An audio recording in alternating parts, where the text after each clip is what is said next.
그러면 현 시기에서 보수를 어떻게 규정할 것인가? 자, 경제는 제가 봤을 때 이제는 성장이라는 말을 꺼내기가 무색하죠. 실제로 뭐 정부 부분에서의 어떤 인위적인 작업이 없다면 성장률이 거의 1% 되나 0%대의 성장이다. 이제 거의 성장 동력을 상실했다라고 보는 게 한계인 것 같고요. 그러면서 이것이 결국은 고실업을 이렇게 엄청나게 낳고 있고, 그 다음에 저소득층, 지금 10분위, 9분위, 8분위 이런 때부터 고래 싸움에 새우등 터진다고 밑에 있는 사람들부터 급격하게 가처분 소득이 줄어들고 있는 게 보이고 있고요. 이렇게 되면서 고소득층은 그동안에 그래도 부동산이나 유가증권 이런 부분에 대한 투자를 통해서 이렇게 수익을 확보할 수 있었지만, 이제 저소득층은 그야말로 임금소득 이런 건데, 이런 임금소득의 일자리들, 요즘 식당 아주머니들도 식당에서 3명 쓰다 2명 쓰고 2명 쓰다 1명 쓰고, 안 그러면 안 쓰고 주인이 한다는 거 아닙니까? 이렇게 가고 있고, 여기에 이제 뭐 전월세 날이나 주거난이 또 겹치고 있고, 자, 이렇게 되면서 국민들 다수가 경제적으로 굉장히 고충을 받고 있어요. 그렇죠. 자, 이런 어떤 그 다음에 지금 뭐 대기업들부터 시작해서 상장 기업의 3분의 1이 좀비 기업이고, 지금 구조조정이 진행되면서 울산, 창원, 고성, 통영, 거제 이런 도시들이 거의 불 꺼진 도시가 되어가고 있지 않습니까? 그러면서 지금 이 구조조정이 조선부터 해운, 또 건설, 철강, 석유화학 등으로 이렇게 번져가고 있는데요. 자, 이게 지금 인위적으로 무슨 정책을 써서 회복하기가 상당히 어려운 상황에 와 있고, 또 중국 경제도 꺼져가고 있고, 중국하고 관계도 사드를 떠나서 중국도 이제는 과거의 수출 지향 정책에서 이제 내수 중심으로 움직이면서 한국하고의 경제적인 부분이 정점에서 이제 꺼져가고 있다고. 그리고 미국하고는 또 통상 그 다음에 FTA, 환율 이런 부분 트러블이 생길 거고요. 자, 진짜 내후 외환이 겹쳐도 너무 많이 겹쳤는데, 가계부채는 1,300조, 기업부채가 뭐 2,000원, 400조, 뭐 정부 공공 분야의 부채가 이것저것 합치면 1,300조, 합쳐서 5,000조라는 겁니다. 그럼 이거를 누가 어떻게 돌파해 갈 거냐? 지금 답을 내는 사람이 거의 없어요. 자, 이 경제적인 위기 부분을 보수가 어떻게 바라볼 거냐? 그러면서 최순실 사태가 오게 된 원인을, 경제가 만약에 잘 돌아갔다면 저렇게 많은 사람들이 이 일로 촛불을 들고 나갔을까? 경제가 엉망인 상황에서 한마디로 최순실이 이 상대적인 박탈감을 공정성의 훼손을 불러지를 거리가 있습니다. 그럼 보수가 이걸 있어야 돼, 답이. 보수가 종북 척결만으로, 안 보는 우리 전유물이라는 것만으로 보수가 집권을 하기는 어렵다는 겁니다. 맞습니다. 뭐 경제죠. 다 먹고 사는 게 중요한 건데, 말씀하신 대로 뭐 정리를 해보자면은 2016년도에는 것 자체가 우리 경제적으로는 뭐 경제사에서도 지워버리고 싶은 한 해예요. 뭐 수출 보세요. 58년 만에 역성장을 했어요. 거기다가 지금 우리가 1조를 넘었는데 지금 연속으로 2년간 지금 1조를 점점 줄어들고 있죠. 1조가 안 되고 있죠. 무역이, 그죠? 거기다가 말씀하신 대로 실업률 보세요. 실업률이 지금 뭐 우리가 뭐 70% 고용률까지 뭐 한다 그랬는데 뭐 안 지켜지고 있는데 실업률도 굉장히 약화되고 있고, 거기다 이제 우리가 무역 입국인데 앞에 또 나오는 것들은 다 보호무역주의고, 뭐 해외로 나간 부분, 또 말씀하신 대로 기업의 수익률이 떨어지는 부분이고, 2016년도가 굉장히 진짜 경제적으로는 역사에서 좀 지워버리고 싶은 건데, 그러려면은 뭐가 원인인지를 알아야지 이거를 할 거 아니겠습니까? 지금 2017년도 경제 정책 방향도 나오고, 또 경제 장관회의도 1월 3일 날 열리고 그랬는데, 갑자기 뭐 뜬금없이 재정 보강 21조 한다 그랬어요. 뭐 그다음에 추경 얘기도 나오고. 그는 말씀하신 대로 4, 4분기 경제 성장률이 0입니다. 0이다 보니까 재정으로만 이끌고 갈라 그러는 부분. 정부의 지출로 경제 성장을 끌어내겠다는 연명하는 거죠. 그러니까 몰핀 맞는 거죠. 몰핀 맞는 건데, 그러다 보니까 이게 뭐 사실 자꾸 몰핀을 맞고 몸이 안 아프니까 어디가 아픈지 모르는 거예요. 진짜로 아프더라도 아픈 부분을 찾아가야 되는데, 뭐 21조를 한다는 부분도 들어가 보면은 뭐 6조밖에 안 됩니다. 사실 뭐 다 땡겨 쓰는 거예요. 미래에 있는 거 지금 땡겨 쓰는 거지 아무런 효과도 별로 크게 없습니다. 다만 지금 전 세계가 그런 부분이 있어요. 금융 정책이 미국이 금리를 올리고 있지 않습니까? 그러면 이 경제를 높이기 위해서 금리를 내려줘야 되는데 미국은 금리를 올리는데 뜬금없이 우리 내리면은 이건 완전히 역효과거든요. 그러니까 자본이 다 유출되겠죠. 네, 그렇죠. 그 이자 격차 때문에. 그러니까 재정 정책밖에 지금 남은 게 없거든요. 근데 다행히 뭐 이제 정치권에서 얘기하면 다행히 우리나라가 GDP 대비 국가 부채가 뭐 39%다, 40%다 했는데 지적을 잘했어요. 그건 국가 부채고 D2고 예. 공공 부채. 공기업이라든지 예. 뭐 그 은행 다른 은행이라든지. 나라에는 공기업이 없잖아요. 예, 없죠. 없으니까 우리는 그것까지 넣으면은 1000조에서 1300조 300조 사야 됩니다. 사야 된다 그러면 그건 70% 80% 가는 거거든요. GDP에. 그러면 OECD 평균이 69%보다 훨씬 높은 예. 위험한 상태거든요. 거기다 지금 기업 부채도 지금 2천억인데 그거는 장기 부채고요. 단기 부채까지 하면 6천억이 예, 넘어요. 맞습니다. 가계 부채. 이건 뭐 지금 이제 금리 올라가면 내건 아닙니까? 그런 것들이 왜 생겼는지 당장 지금 부채가 많이 되는 거에 대해서만 우리 얘기하지 말고 뭐가 잘못됐는지 한번 봐줘야 되는 거거든요. 그래서 뭐 제가 유일호 부총리라면 지금 당장 저는 왜 우리가 집이 좀 잘 안 되면 제일 먼저 하는 게 뭡니까? 씀씀이부터 줄여야 되잖아요. 그럼 유일호 부총리라면은 과연 복지 정책이나 우리 예산 나가는 게 어디가 효율적으로 안 쓰는가 그것부터 점검을 했어야죠. 이번에 하나만 제가 지적을 하면 AI가 유행하고 있잖아요.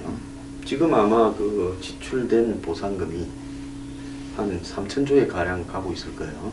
3천조요? 3천억. 네. 그런데 이제 최종적으로 한 6천억, 7천억까지 가는 정도 걸 갈죠. 가능성이다 이렇게 보는데 이게 웃기는 게 닭은 90%가 계열화돼 있습니다. 그러니까 하리민이 뭐 마니크니 동훈이 이런 데서 농민들을 그렇죠, 다 다 했죠. 닭 사육 노동자로 만들어 놨어요.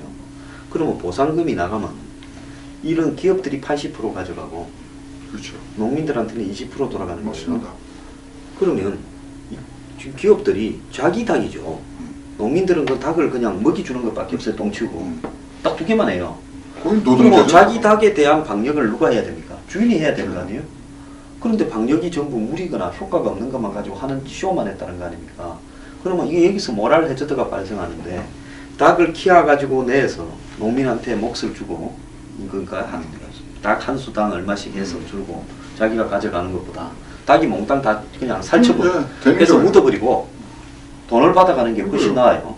아니 그래서 저는 뭐 우리가 이제 농업계에 같이 일을 했었으니까 뭐 이 부분에 대해서 잘 앉지 않습니까? 산란계 무슨 닭 키우면 150일이 지나야 알을 낳지 않습니까? 뭐 6개는 25일에서 40일만 키우면 이제 추가하지만 근데 산란계는 48.4%를 죽인 거예요. 절반을 죽인 거예요. 152일 이후를 생각을 안 한 거예요. 그럼 우리가 6개월 뭐 다시 21일을 부화 과정을 통하면 6개월의 그 기간 동안 천정부지로 올라가는 거 뻔히 보이지 않았습니까? 그거를 갖다가 다 살처분으로만 그것이 유일한 방역인 것처럼. 그 다음에 지금 뭐 많게는 98,000톤 정도의 이제 달걀을 미국 스페인에서 수입한다는데 아시잖아요. 작년에 미국이 AI로 뭐 조금 크게 수급이 흔들렸어요. 그러다 보니까 끝나고 나서 공급이 무지무지하게 늘었습니다.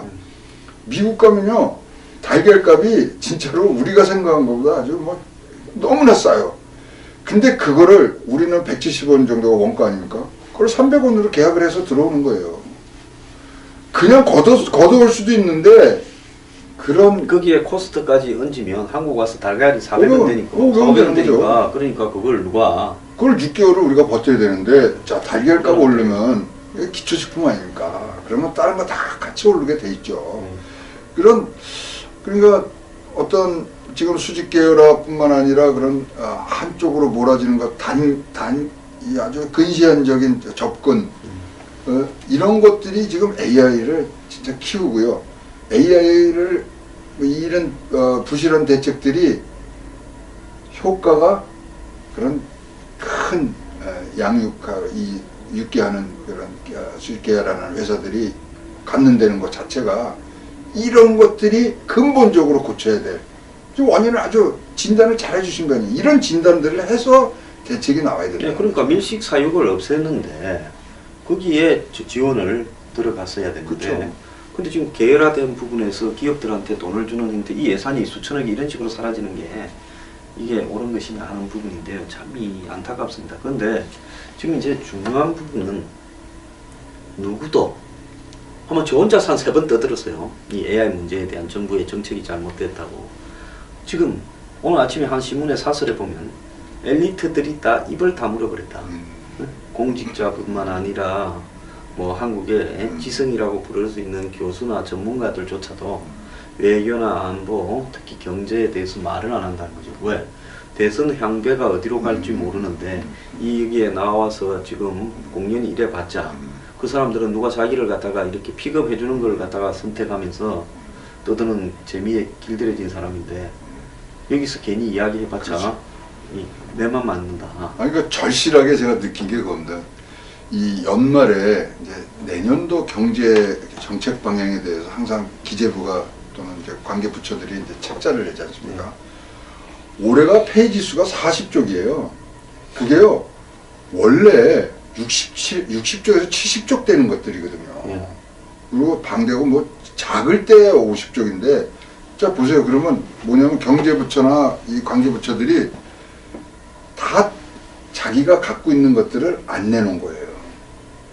차기 정권이 어떻게 될 거에 따라서 아마 유력한 대선 후보 쪽에다가 몰래 뒤로 지금도 주고 있겠죠. 주고도 있을 수 있고 어떻게 변할지 모르니까 그냥 뒷포켓에 넣어놓고 숨기고 바뀌면은 그때 맞춰서 내놓으려고 그러는 거죠. 아주 노말한 것만 그냥. 그렇죠. 그러니까 이게 부실한 거고. 부실한 거죠. 그다음에 뭐 다른 거 아주 근본적인 걸 하려고 그러니까 진짜 사명감 자체가 공무원들이 아주 덕목 아닙니까? 그런 거는 좀 어디다 또 나눠놓으시고 일단 2017년도에 재정만 한번 땡기자. 그러니까 31% 먼저 쓰자. 1사분기에 무슨 100조 이야기까지 87조 하고, 그리고 자 뭐 예산안에 사인한 게 얼마 됐다고 1분기에 추경 얘기가 나와요. 그게 말도 안 되는 얘기 아닙니까?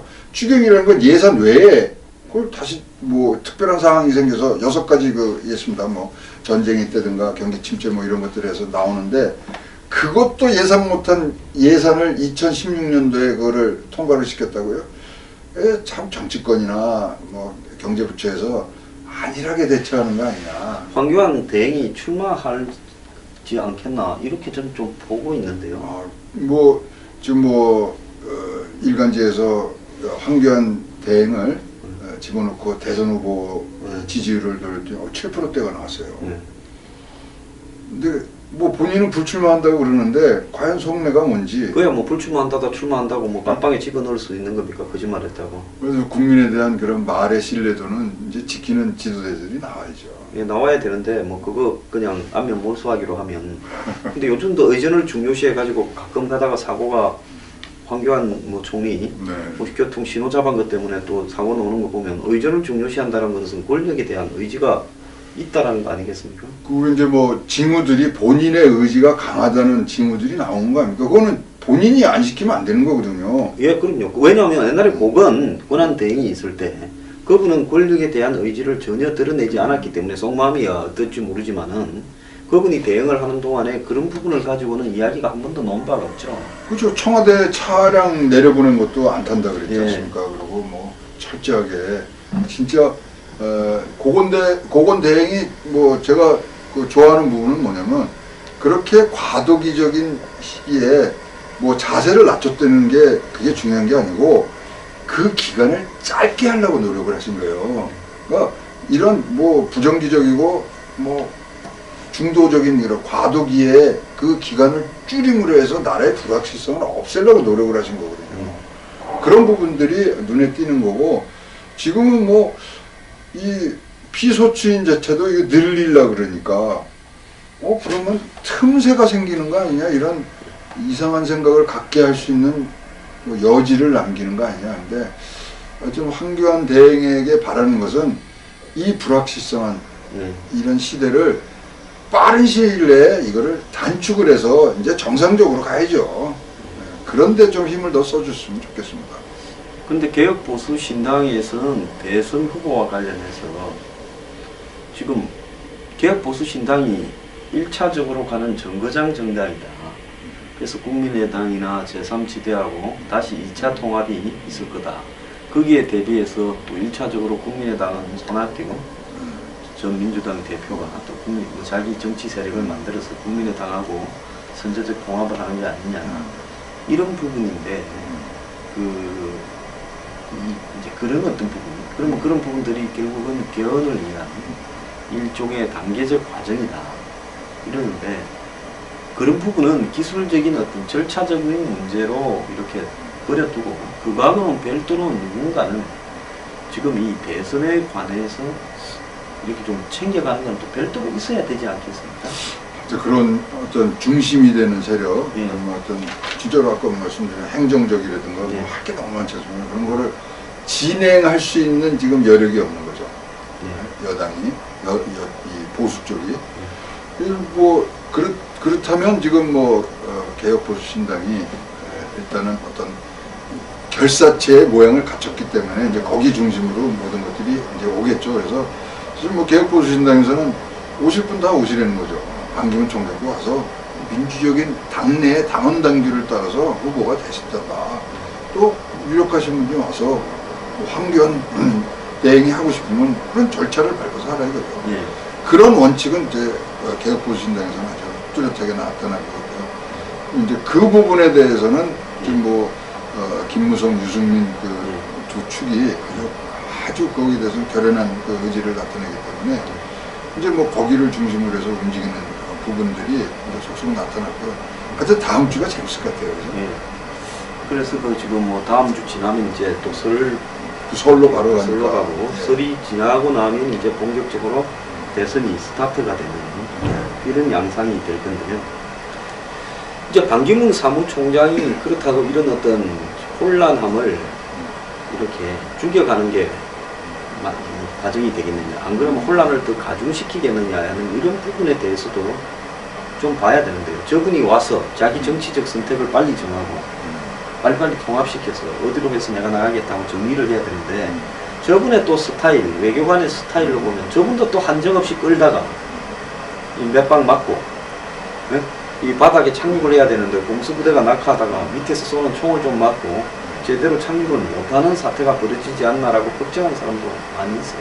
그러니까 그 캠프 내 하여튼 캠프라고 그러기는 아직 일입니다만 하여튼 반기문 측근들에서의 지금 화두가 두 분이라는 거 아닙니까? 네. 이승만, 아이젠하워.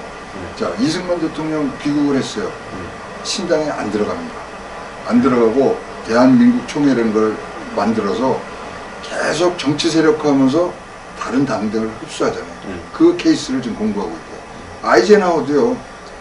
끝까지 중립 비슷하게 예, 그래서 공화민주에서 계속 땡기려고 그러다가 마지막에 이제 공화를 찾아서 가는 거. 그 케이스가 어떻게 발전됐는가를 지금 굉장히 공부를 하고 있는 그런 상황이기 때문에 오자마자 당에는 안 들어갈 것 같아요. 네, 그쪽으로 정치 세력화를 계속 만들어가면서 외연을 넓히고 거기서 검증받을 거 검증받으면서 지금 빨라지는 대선 시기에 그러면 마지막 결정타를 방점을 찍으려는 그런 전략을 갖고서 지금 움직이시는 것 같은데 지금 하여튼 계속 말씀을 드리면 속단할 수 있는 부분들이 하나도 없어지는 거예요. 없고 이제 다음 주부터 이제 어떤 수를 일성이 뭐냐? 난 그게 제일 중요하다 생각하는데 보시면 일성을 뭘로 낼 거냐? 아주 기초가 주목이 되고요. 일성 나온 거 갖고 우리 다음 주에 이제 한번 심층 분석을 한번 했어야 될 것 같습니다. 근데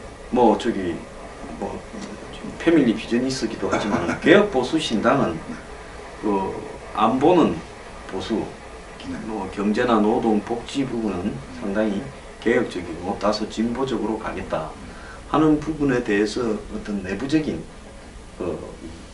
정책적인 스펙트럼에 대한 정리는 하셨습니까? 그는 이제 거의 완성이 되는 이제 완성이란 말은 제가 쓰면 안 되겠습니다만 일단 틀은 잡았고요. 틀을 지금 이제 인터넷에 이제 올리던가 정책 보고회들을 통해서 의견을 청취하는 과정을 지금 가고 있습니다. 그래서 말씀드릴 수 있는 거는 보수라는 얘기를 쓰지 말자요. 이렇게 당 이름에. 왜냐면 지금 꼭 보수인데 보수라고 이름을 뭐 굳이 내세울 필요는 없다. 예, 다 아는 이야기를 하는 예. 거죠. 그래서 뭐 개혁도 지금 필요도가 많지 않습니까? 그래서 많은 이제 당명도 지금 뭐 공모를 해놓은 상태고요. 그래서 그 대신 내용적으로는 보수를 가자 하는데 모두에 말씀드린 것처럼 보수와 진보의 경계를 없애는 시장 자유경제와 민주주의가 진보의 아주 극도의 진보가 보수화된 거 아닙니까? 그러한 어떤 이분법적인 것을 떠난 그런 보수. 그래서 어저께도 뭐 많은 분들하고 말씀을 했는데 뭐 얘기들이 많아요. 뭐 따뜻한 보수냐? 그건 역전압이라는 거죠. 보수라는 것은 따뜻함이 기본이 돼야 되고 배려가 기본이 돼야 되고 같은 말을 반복하는 거죠. 반복하는 거죠. 모찌떡이나 똑같다는 거죠. 등등 이제 생각들이 정리가 되시는 것 같아요. 그래서 개혁 보수 신당은 지금 이제 가칭으로 쓰시는 거고 좋은 이름을 나오면 거기가 상징적으로 이제 얘기를 할 거고요. 보수가 보수라고 나 보수야. 나 저 최양호야 이러고 다닐 필요는 없다는 거죠. 보수의 가치를 하는데 그렇다면 그 이면은 뭐냐면 진짜 이분법적인 생각을 떠나서 보수와 진보를 아우를 수 있는 말씀하신 대로 이제 안보나 이런 것들은 좀 보수 색깔을 더 하지만은 이 뭐 우리 새누리당이 한 번도 가보지 않았던 새로운 길을 이제 가는데 그거를 진보라 부를 것이냐 보수라 부를 것인가 그거는 뭐 국민의 이익을 위하는 길로만 우리가 생각을 하자 그런 얘기죠. 네. 그 지금 어떤 이 벼락이 우리 내부보다도 김정은하고 트럼프, 시진핑 이 세 사람에 의해서 외생 변수가 제가 볼 때는 1월 한 20일 전으로부터 이제 취임 전으로부터 시작이 될 거라고 보고 있습니다. 미국이 아마 이 한국의 어떤 내부의 그 대통령 유고 상황을 감안을 해서 굉장히 정치적이거나 어떤 한국과의 이해관계, 한반도의 이해관계, 북한의 문제 이런 부분들을 언급을 회피하면서 상황을 관리, 지켜보기만 해왔는데 제가 볼 때 트럼프가 취임하면서 한국 상황에 대선 국면으로 가고 있다라는 부분을 바라보면서요. 먼저 여기에 대해서 미국 쪽에서 언급이 나올 거라고 저는 보고 있습니다. 자, 한국에서 지금 사드나 이런 부분에 대해서 이 민주당이나 문재인 후보 진영에서 하는 이야기가 결국은 대선 이후에 재검토하겠다 말은 안 하겠다라는 거 아닙니까? 그렇다면 우리는 기본적으로 이런 어떤 흐름이 지속된다면 현재 한미 동맹의 제반적인 관계들 거긴 당연히 주한미군 배치가 포함되겠죠. 이 부분을 다시 한번 한국 국민의 선택에 따라서 우리도 재검토하겠다는 이야기가 저는 나올 거라고 보고 있습니다. 그러니까 지금 우리 대선에 가장 큰 이슈가 될 게 트럼프예요. 트럼프가 이런 뭐 한미 동맹에 관한 얘기, 그다음에 뭐 강한 이미지를 또 보호무역주의를 얘기하면서 아니 한국을 환율 조작국으로 지정한다. 거기에 대해서는 어떻게 할 거냐. 그러니까 그걸로 아마 굉장히 많은 소위 말하는 이 대선 후보 간의 검증의 시간이라든가 또 그런 대책에 대해서 우리가 판단할 수 있는 변수가 사실 제일 큰 게 저는 트럼프라고 봐요. 예, 저도 그렇게 보고 네, 있습니다. 그래서 거기서 무슨 폭탄을 터뜨리느냐, 그걸 어떻게 우리 국민들을 위해서 우산을 씌워줄 거냐, 그 부분들이 크죠. 내관은 김정은이 당길 거고요. 김정은도 지금 인내가 다 됐어요. 몇 달 조용했잖아.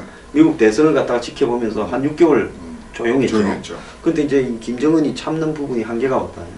내관은 김정은이 당기면 김정은이 당긴 내관을 트럼프가 이제 북한을 무시하고 중국을 때릴 거고 중국이 또 여기에 움직일 거고 그 속에서 이제 한국이 어떡할래 하는 선택을 미국이 택해라고 그렇죠. 하게 될 것 같아요. 다 경제적 또는 국방 이거에 대해서 굉장히 우리 시험대에 오르는 거죠.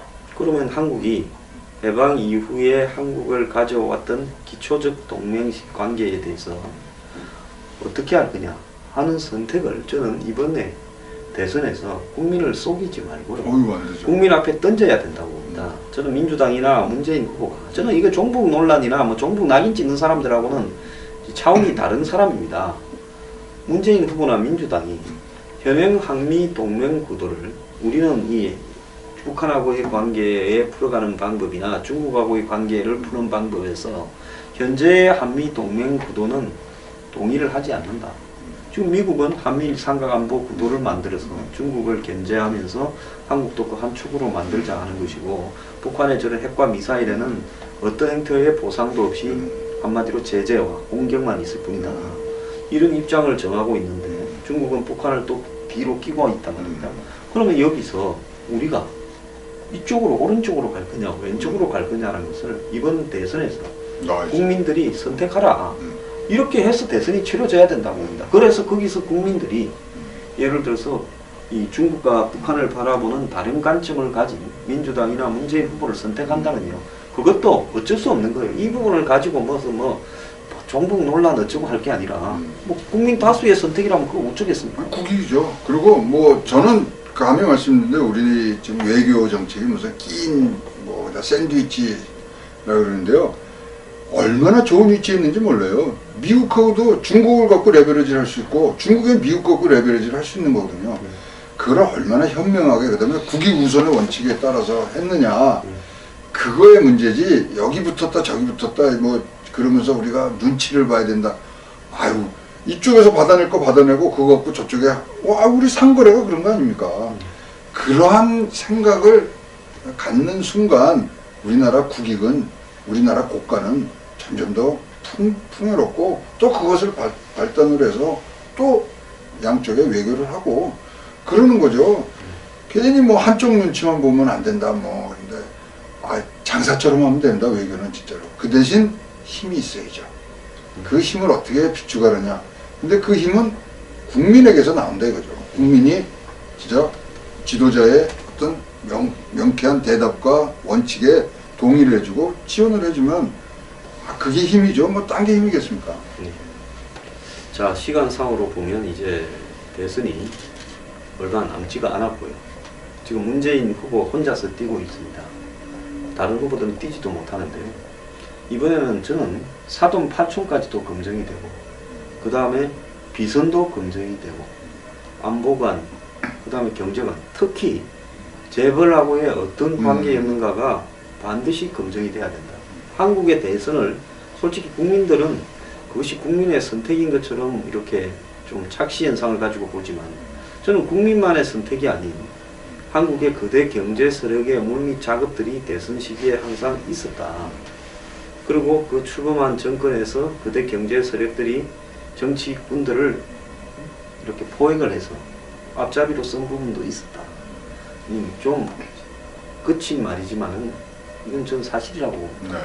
그래서 이 대선 시기에 그런 부분들에 대해서 명확하게 좀 검증이 확실히 돼야 된다.